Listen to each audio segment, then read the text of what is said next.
얼마나 급했으면 그 야심한 시간에 만났을까? 서울 시내 한 호텔에서 야심한 시각, 안철수, 김종인 두 사람이 배석자 없이 단둘이 만났습니다. 과연 두 사람 사이에 어떤 은밀한 내용이 오고 갔던 걸까요? 저희가 준비한 첫 번째 돌직구 신문을 공개합니다.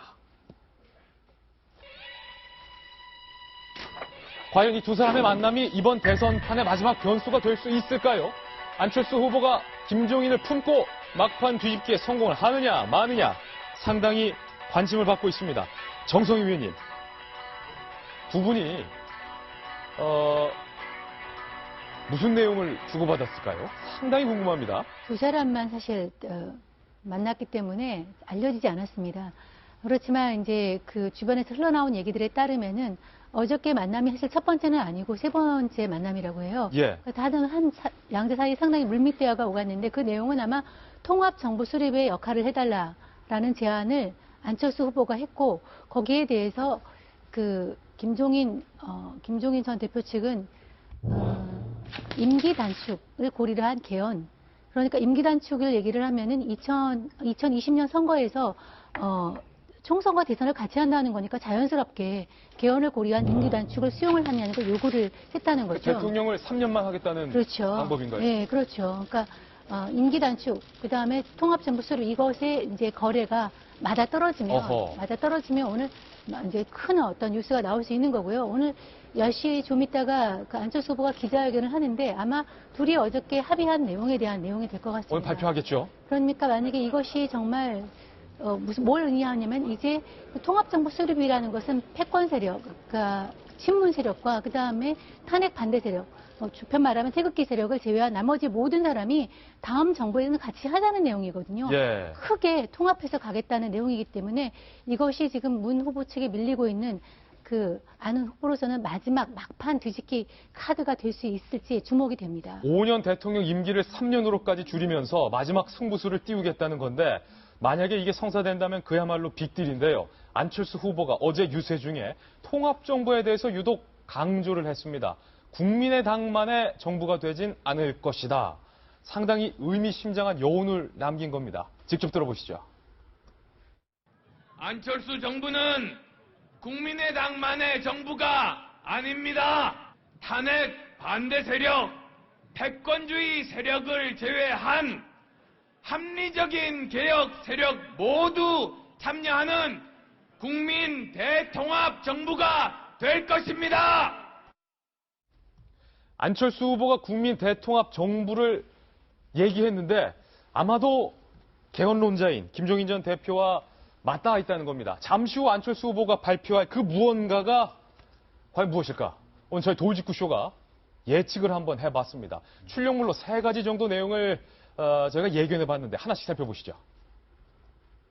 김종인, 안철수, 김종인 이 두 사람 사이에 어제 심야에 주고받았던 내용들은 아마 크게 이 3가지가 아닐까 저희들이 추측을 해본 겁니다. 잠시 후 정답이 발표될 건데 이렇게 미리 추측을 했다는 건 뭐 아니면 도. 맞으면 상당히 신빙성이 올라가지만 틀리면 망신인데 그럼에도 불구하고 저희들이 한번 용기를 내서 하나씩 공개를 해보겠습니다. 첫 번째 내용은 이게 아닐까. 어젯밤 만난 김종인이 정치적 합류하는 거 아니냐. 그러니까 국민의당의 통합정부 추진위원장 자리를 김종인 전 대표가 수락하는 것 아니냐. 저희 돌직구쇼는 이런 예측을 첫 번째 예측을 내놨습니다. 국민의당 관계자를 취재해봤는데요. 국민의당 관계자도 이렇게 얘기하더군요. 김종인 전 대표는 입당은 하지 않은 채 통합정부 추진위원회 위원장을 맡을 가능성이 크지만 아직 구체적으로 확정된 것은 없기 때문에 추가로 더 논의해야 한다라고 밝혔고요. 김종인 전 대표도 이렇게 말했습니다.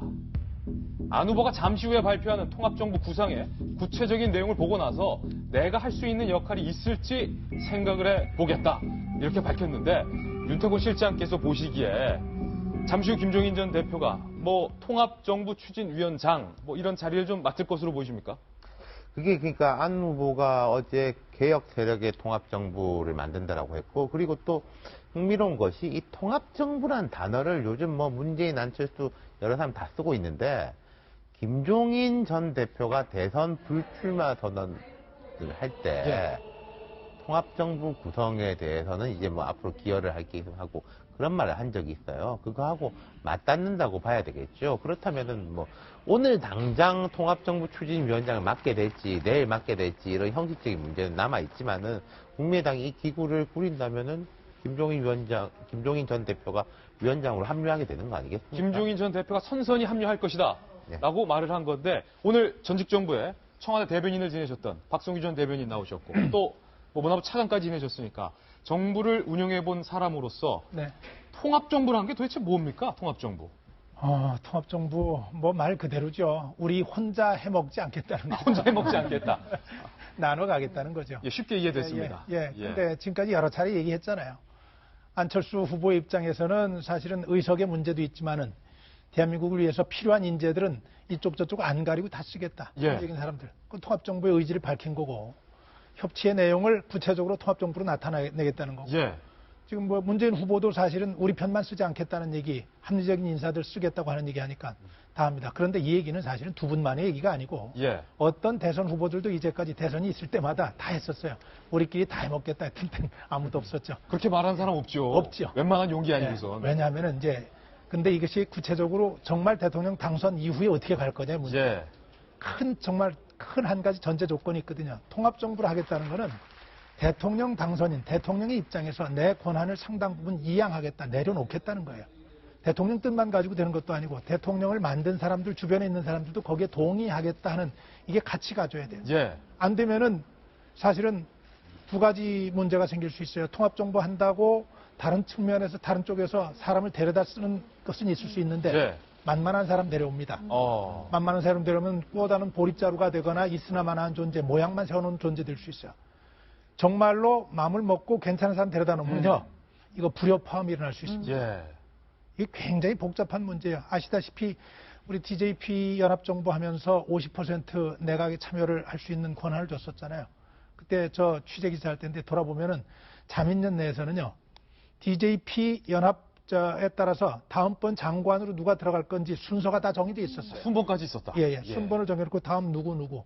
그래도 그렇게 가다가도 결국 깨졌죠. 그런데 그때도 위험했지만은 햇볕 정책 가지고 결정적으로는 틀어졌는데 완전히 다른 차원 아닙니까? 김대중 대통령은 북한을 끌어안고 가야 된다는 예. 그 평화 기반 조성한다는 거였고 JP 입장에서는 북한은 그건 적대 세력일 수밖에 없는 이 메꿀 수 없는 간극이 정치 공학에서 통합이 됐는데 결국 그거 가지고 무너졌죠. 결국 사람을 나누는 데만 자리만 나누는 데만 일정 부분 역할을 했지만 실질적으로 정부를 끌어가는 데는 어려웠고 그나마 가능했던 것이 제 DJ라고 하는 정말로 탁월한 정치력을 가진 분이 있기 예. 때문에 가능했었는데 이번 정말 만만치 않을 거예요. 만만치 않을 거다. 확실히 정부를 또 운영을 해봤던 분이기 때문에 통합정부에 대해서 좋은 말씀 해주셨는데 과연 김종인 전 대표가 안철수 후보와 선선히 합류를 할 것인가? 과연 그럴까? 부정적인 시각도 있습니다.